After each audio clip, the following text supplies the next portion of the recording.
Para po sa Alliance of Concerned Teachers, talagang nalulungkot kami at gusto talaga namin no, na ipaabot yung aming pagkabahala dito po sa nangyayaring mga violence no, sa loob ng ating mga paaralan. No. Nagpapakita ito na kinakailangan talaga ng urgent na tulong ng ating mga eskwelahan, pampubliko man o pribado, doon sa staffing, yung mga pangangailangan para gawin nating safe at supportive yung environment ng ating mga learners.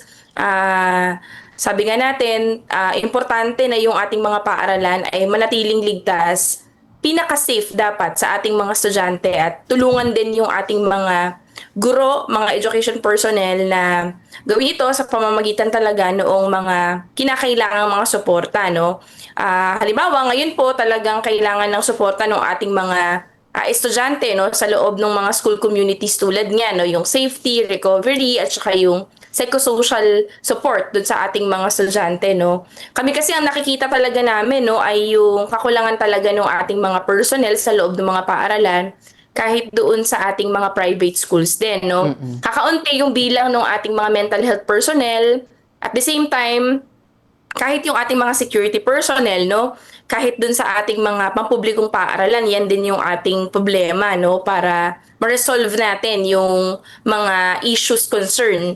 At syempre, importante rin talaga yung edukasyon dun sa ating mga estudyante holistically kasi yung culture of violence mukhang kailangan talaga nating tutukan no sa loob at labas ng ating eskwela kasi mukhang exposed na yung ating mga estudyante dun sa mga ganitong klaseng kultura no na importante rin yung papel ng mga schools natin para sa edukasyon dun sa ating mga estudyante. Tingin natin whole system talaga no yung problema dito kasi yung kakulangan ng personnel para ma-ensure natin na safe yung ating mga estudyante no bakit merong mga nadadalang halimbawa na mga gamit doon na mapanakit doon sa loob ng eskwela. At syempre yung pagbabantay din mismo sa kanila dun sa loob ng eskwela, no? Importante rin yon.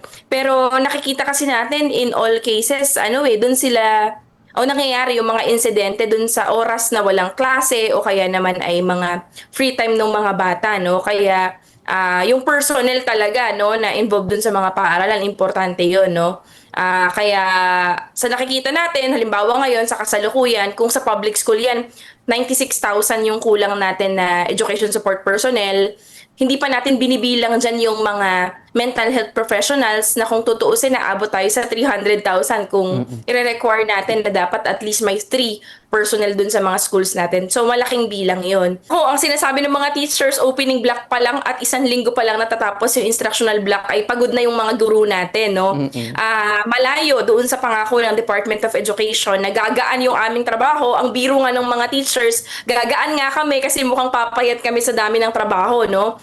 Sa unang sabak pa lang namin doon sa instructional block, mahirap talagang magturo na hindi kumpleto ang aming kailangan sa eskwela, particularly learning materials at yung kailangan namin doon sa aming mga leksyon na ituturo. No? Ang pangako ng DepEd, noong nagkaroon ng Congress hearing, maibibigay pa ito last week of July. No? Pero ibig sabihin, nakalipas na yung ilang araw na nagkukundamahog yung ating mga guro na maituro ng maayos yung mga kailangan natin sa eskwela using their own practical no na mga pamamaraan kasi nga walang learning materials no malaking tulong sana na mayroong learning materials kasi paano naman yung babasahin ng mga bata hirap nga silang magbasa tapos wala silang babasahing libro mahirap yon no ngayon din ang nakita ng mga teachers natin medyo bumigat yung loading no ng mga teachers yung dating 6 na klaseng tinuturuan nagiging 7 hanggang 8 dinagdag pa itong aral program, no? Ito yung recovery program ng DepEd kung saan tinututukan natin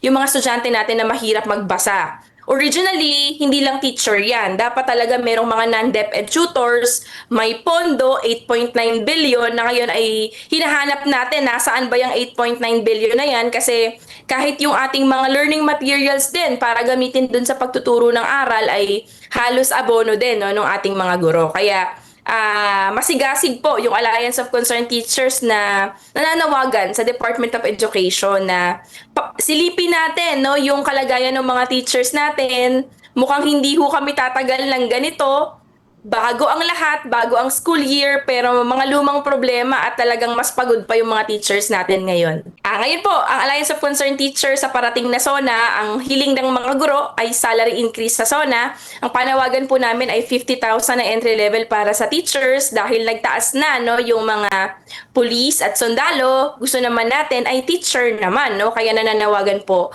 ang Alliance of Concerned Teachers kay President Bongbong Marcos na unahin din yung sektor ng edukasyon at teacher naman sa darating na SONA.